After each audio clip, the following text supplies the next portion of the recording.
Olá, gostaria de iniciar explicando as razões pela qual estou gravando esse vídeo hoje. No ano de 2021, eu fui selecionado, premiado no edital do PROAC Expresso, direto número 39. O PROAC é o Programa de Ação Cultural da Secretaria de Cultura e Economia Criativa do Governo do Estado de São Paulo. Quando eu disse que eu fui premiado, eu recebi um prêmio em dinheiro e entendo também que essa premiação ela representa para mim um importante reconhecimento que enriquece, de certa forma, o meu currículo cultural. Então, o nosso currículo sempre é analisado nesses momentos. Quando nós nos candidatamos a recursos para executar projetos culturais, a gente tem que demonstrar a nossa capacidade e o nosso histórico. Premiações como essa, eu entendo que sempre vem a agregar. O objetivo desse edital era o fomento direto a profissionais do setor cultural e criativo. A finalidade era selecionar então projetos de videoaulas com duração máxima de 30 minutos, ministradas por profissionais do setor cultural e criativo em suas áreas de atuação, considerando o reconhecimento da trajetória dos proponentes. Me apresentando um pouco melhor, eu possuo uma formação acadêmica em engenharia, contudo, há mais de 20 anos eu atuo em projetos de caráter social, cultural e esportivo. Na área cultural especificamente, eu atuo como produtor cultural, também atuo na captação de recursos para a viabilização desses projetos, também na condição de proponente dos projetos, tanto na lei de incentivo fiscal no âmbito do governo do estado, no Programa de Ação Cultural, quanto na Lei Federal de Cultura,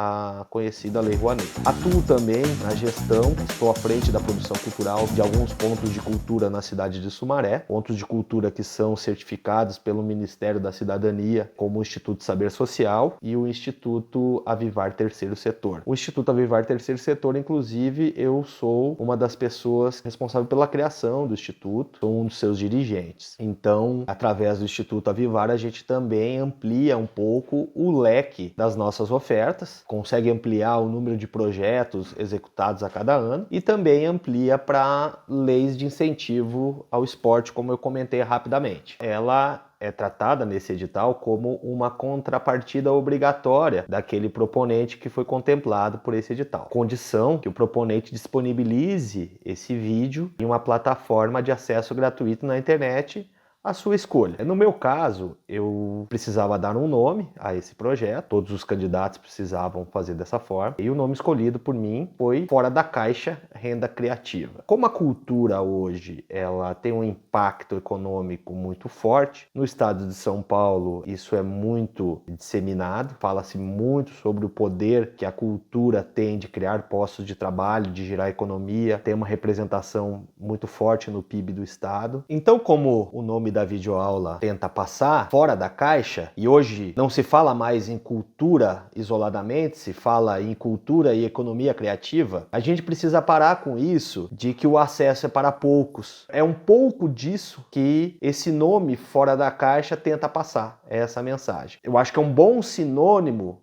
para esse conceito atual de cultura e economia criativa, né? É um bom sinônimo para criatividade. Agora que eu acredito ter detalhado um pouco melhor os objetivos da iniciativa e desse edital, eu vou começar então a explicar como eu tentei organizar o conteúdo. Bom, primeiro tema então, da elaboração à aprovação de projetos. Primeiramente, a gente poderia também aqui subdividir esse tema em vários. Acho que a primeira grande subdivisão é entender isso quando a gente fala de uma lei de incentivo à cultura no âmbito de um governo de estado, um tributo que é o ICMS, né, de gestão estadual, e quando a gente fala de uma lei federal de incentivo à cultura, cujo o tributo que financia a ação é o imposto de renda. Então, só aí, né, a gente já tem muitas vezes um universo bem diferente no que trata de elaborar projeto e atender normativas específicas. Muitas coisas são semelhantes, mas muitas coisas são bastante diferentes. e muitas vezes isso acaba gerando bastante dificuldade de compreensão. Eu sou muito procurado por artistas, músicos, pintores, dançarinos, que vêm tentar, às vezes até de forma desesperada, buscar informação de como que ele poderia viabilizar aquele projeto dele. Ele fala que ele não consegue encontrar cursos no mercado que consigam deixar ele seguro para... e a gente está falando de pessoas assim extremamente apaixonadas pelo que fazem. Estão lá, faz parte do dia a dia, da história de vida dele, e ele tem aquele sonho, ele quer ver uma maneira de viabilizar aquilo, só que ele não sabe por onde começar. Às vezes, ideias fantásticas, mas que precisam ser organizadas na forma de um projeto de maneira que sejam viáveis. E aí esse profissional ele tem grande dificuldade até assim de fazer uma planilha de custos, de conseguir colocar numa planilha qual é o custo daquela ideia dele. Tá? Aí que começam as primeiras dificuldades. Imagina então depois dominar a compreensão de uma normativa. É muito comum as normativas dos programas mudarem de tempo em tempo. A lei federal, inclusive, ela, principalmente agora nos últimos tempos, ela mudou. Tem ano aí, esse ano, se não me falha a memória, ela teve 3 alterações de instrução normativa. Então, quando a gente fala de elaborar projeto, no curto prazo de tempo, às vezes aquilo que era viável deixou de ser viável. Existe uma palavrinha que a gente tenta muito evitar, que é a famosa diligência. Então, quem está vendo esse vídeo, está tomando aí contato pela primeira vez, né, buscando entender melhor como funciona, essa é a palavrinha que você tem que buscar sempre evitar. Tá? Então, quando a gente fala de elaborar projeto, a gente está sempre buscando fazer isso da melhor forma, da forma mais alinhada às normativas vigentes, exatamente para tentar evitar diligência. Porque a diligência é aquela devolutiva que o analista do projeto dá ao proponente dizendo, olha, né, falando de uma forma simples para entender, olha, eu não concordo aqui você não está atendendo a lei. Então eu vou te dar um prazo de X dias para você demonstrar para mim, não é? Ou você esclarece, ou você muda, ou você...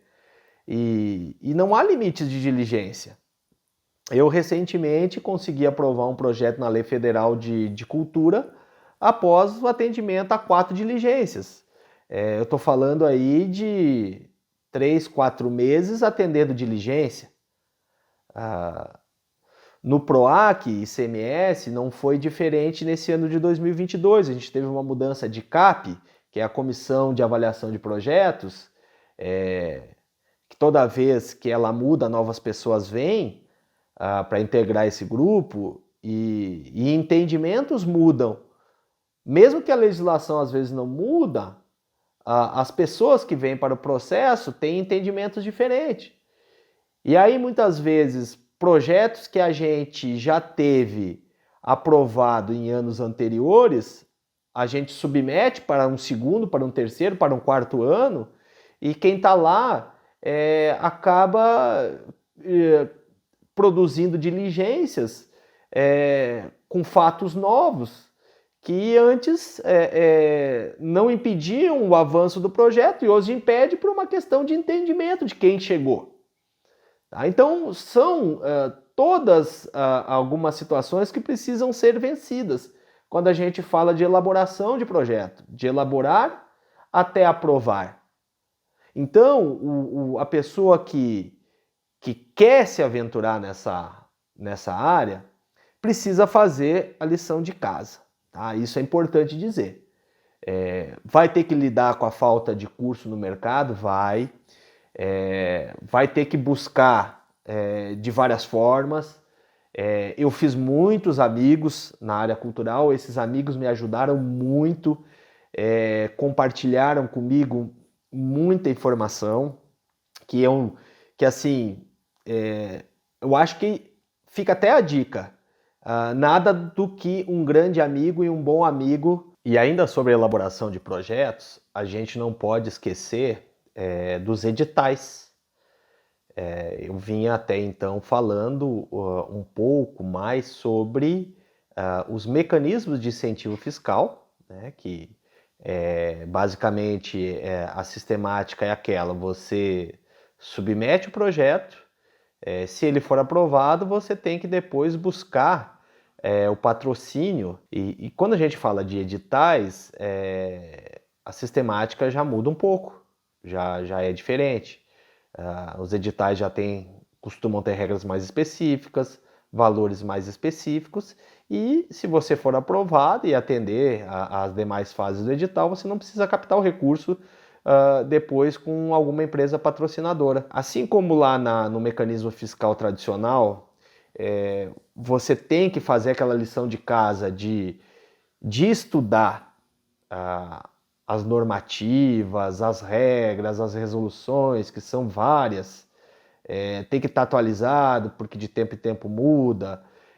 Quando a gente for falar de edital, você vai ter que estudar bastante o edital também.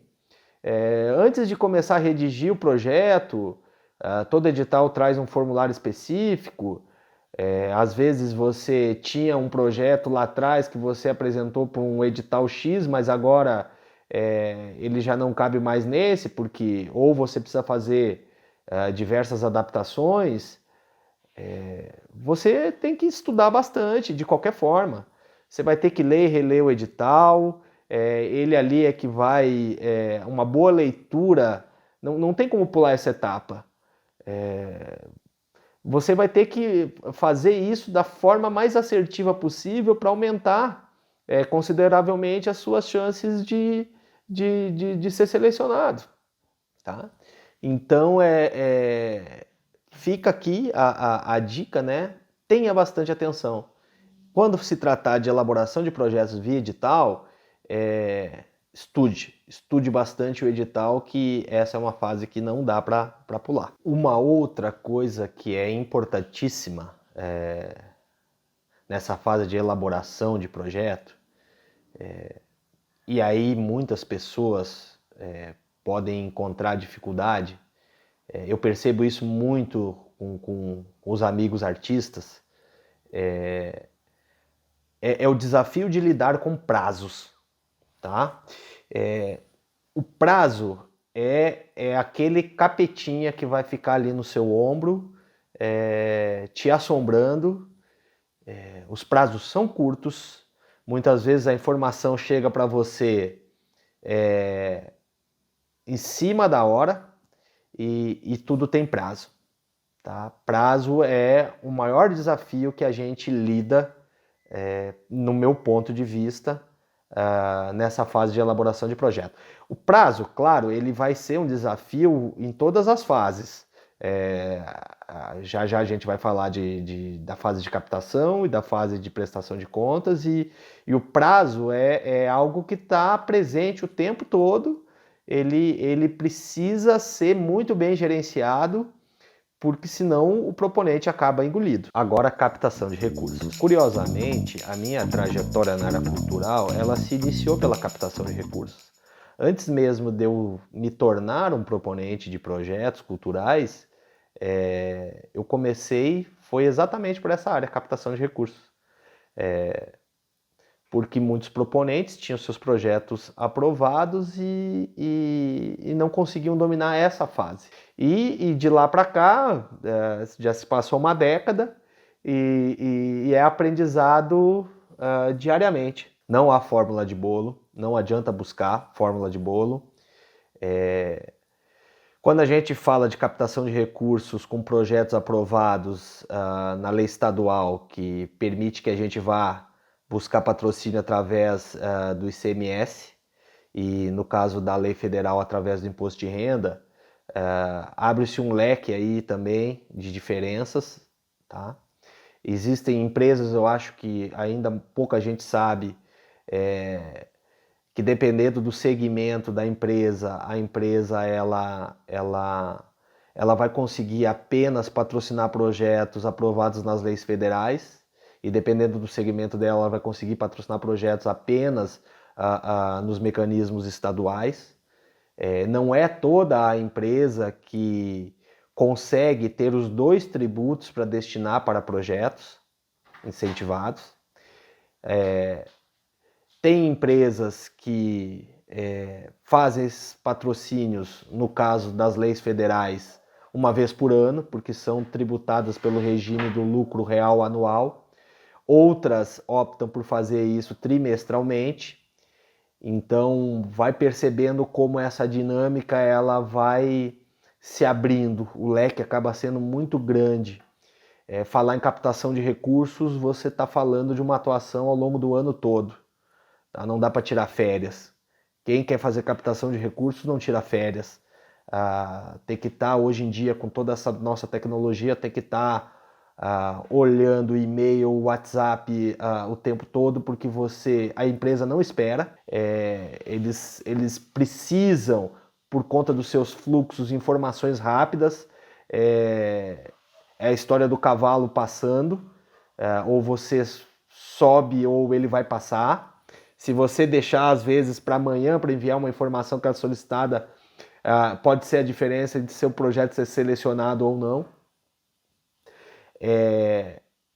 Quando a gente fala em acessar empresas, a gente está falando também de um desafio grande. Quando a gente fala de empresas que têm um bom, né, valor de ICMS para destinar para um projeto, uma empresa que tem um bom valor de imposto de renda para destinar para um projeto, a gente está falando de empresas grandes, de corporações grandes, nós estamos falando muitas vezes de indústrias. Só a portaria dessa empresa já é uma coisa gigante. Então não é viável você ir lá se apresentar na portaria da empresa e dizer: olha, eu gostaria de falar com quem cuida de leis de incentivo aqui, sabe? O cara da portaria nem faz ideia de quem seja, no tamanho da estrutura da empresa.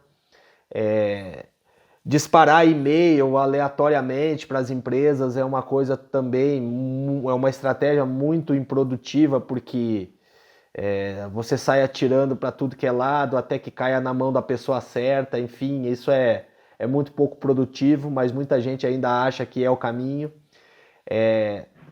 Tentando, penso eu, não tratar isso como um mistério, eu diria, pela minha própria experiência, que acessar as empresas e as pessoas dentro das empresas que vão decidir sobre que patrocínio vai acontecer e que projeto vai ser selecionado, ele precede, na maioria das vezes, de gerar relacionamentos com outras pessoas que te levem até essas empresas, que façam a empresa te receber.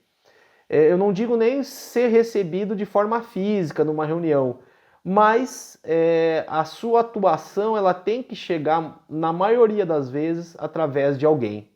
Alguém que tem acesso à empresa leva você até lá, né? Num primeiro momento você tenta conseguir um projeto, mostra o seu trabalho, isso cria chancela para no futuro você ter um segundo patrocinado. Isso é importante pensar quando se fala de captação de recursos, dessa questão de continuidade, de fazer um bom trabalho, de fazer uma boa entrega, demonstrar isso para a empresa. Outro desafio que a gente precisa lidar muito nessa área de captação de recurso que é a mudança de profissionais dentro das empresas. Isso acontece muitas vezes de uma forma muito dinâmica. Então, no ano passado, quem cuidava do mecanismo de incentivo fiscal na empresa era fulano. Esse ano ela mudou para outra empresa ou mudou para outra área e no lugar dela assumiu outra pessoa com outro perfil, com outro tipo de entendimento. Muitas vezes você tem que recomeçar do zero.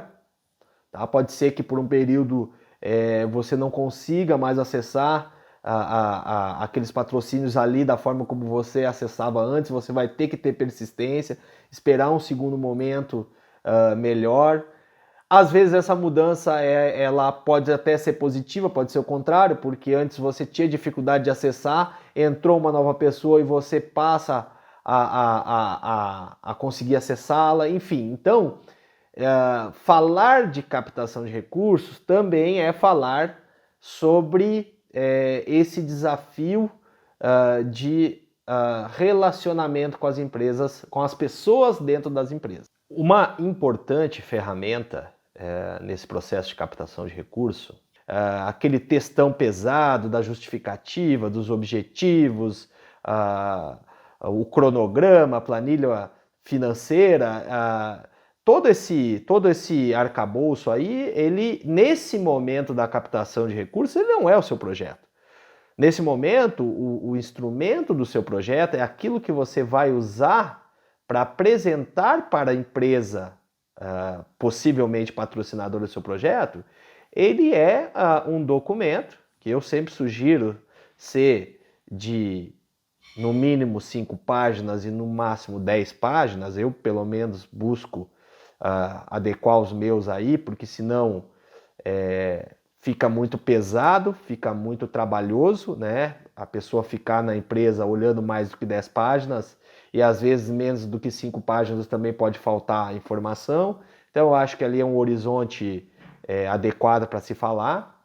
É bom, pelo menos eu particularmente acho que funciona melhor, você trabalhar nessa apresentação com mais imagens e menos textos, porque a rotina das pessoas nas empresas ela é pesada, ela é dinâmica, então não é todo mundo que tem tempo e nem paciência para ficar lendo o objetivo, a metodologia, certo? A gente tem que ser assim cirúrgico na informação, passar as informações que são mais importantes, se for a gente tratar da parte escrita, né? O valor que foi aprovado, a data da publicação, esses sim são dados que são fundamentais, precisam estar ali. A quantidade de público a ser atendido, as cidades, enfim, essas informações mais essenciais, elas têm sim que estar ali escritas. Mas evite textos pesados, enfim, e use mais imagens. Se for se tratar de um projeto que já teve uma edição anterior, ou ele do mesmo proponente, enfim, eu particularmente gosto sempre de usar fotos e imagens reais desses projetos, certo? Se o seu projeto lá tá propondo fazer, dar aulas de pintura, se você tem fotos daquele público que você pretende atender, ele, né, propriamente dito, pintando, ele vai ser eu penso, uma coisa muito mais impactante para quem vai ver do que você ir lá buscar crianças europeias pintando uma tela lá num banco de imagem na internet, tá? Então eu acho que assim, tudo aquilo que a gente trazer mais para a realidade e poder demonstrar materialidade é mais importante nesse processo. Por fim, nossa última fase é a comunicação e a prestação de contas do projeto. A comunicação ela é uma estratégia importantíssima porque é ela que vai fazer a informação chegar para a sociedade, a informação do seu projeto, o que ele está trazendo, tanto para fazer chegar nas pessoas como um todo, na sociedade como um todo, e também na empresa que te patrocinou.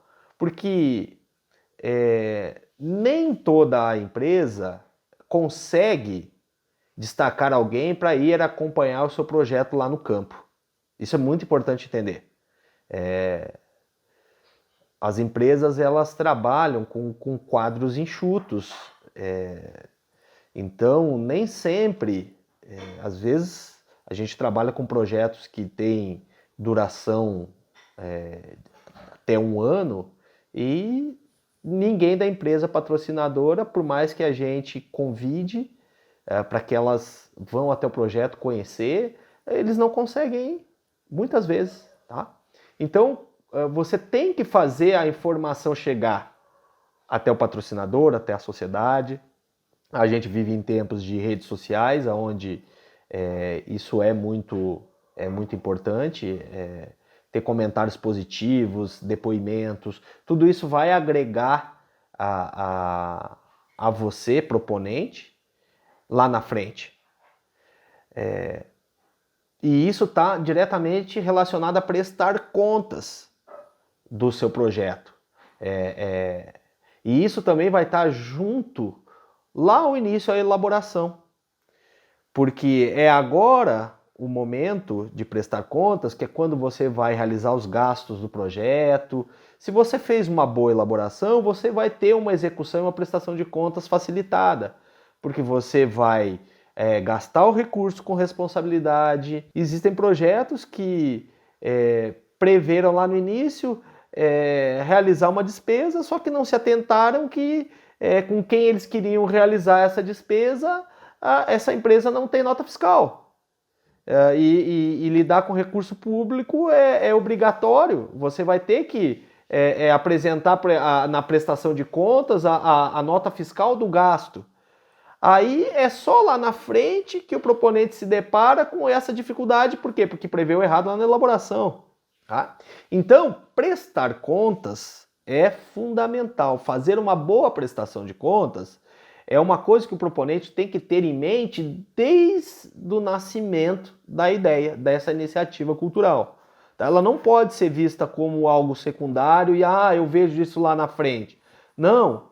Desde o momento que você elabora o projeto, tanto naquilo que você está propondo fazer na prática, quanto de forma orçamentária, você tem que estar se perguntando, e lá na frente, eu vou conseguir provar isso? Eu vou conseguir prestar contas disso? Isso é viável de ser realizado? Porque no papel tudo cabe.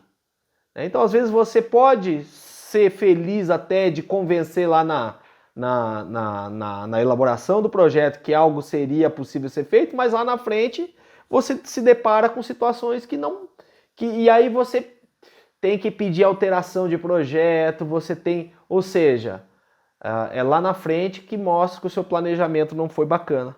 Tá? Então, é importante lembrar desde o início que lá na frente tem uma importante fase que é a prestação de contas, e quanto mais bem trabalhado for o início e o meio, mais fácil vai ser a sua vida lá no fim, nessa fase de prestação de contas. Então, amigos, é isso.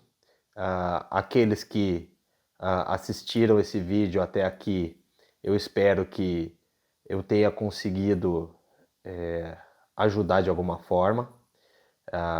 Para aqueles que estão iniciando, tenha sido uma ajuda no sentido de esclarecimento. Aqueles mais experientes, que tenha sido uma troca de conhecimento. Procurei não esconder nada, procurei não esconder o jogo. Dentro do tempo que o vídeo permite, eu busquei falar sobre aquilo que eu acho mais importante. Aproveito para mais uma vez agradecer ao PROAC Expresso pela seleção e premiação. Isso, além do prêmio, como eu disse no início, eu me sinto com o currículo mais engrandecido a partir desse momento, e desejo a todos aí sucesso, e finalizo mais uma vez com uma dica que eu acho que é a mais importante que eu possa dar. Quer ter sucesso na área cultural, faça amigos e saia fazendo amigos o máximo possível. Os amigos, eles vão ser fundamentais nessa trajetória aí.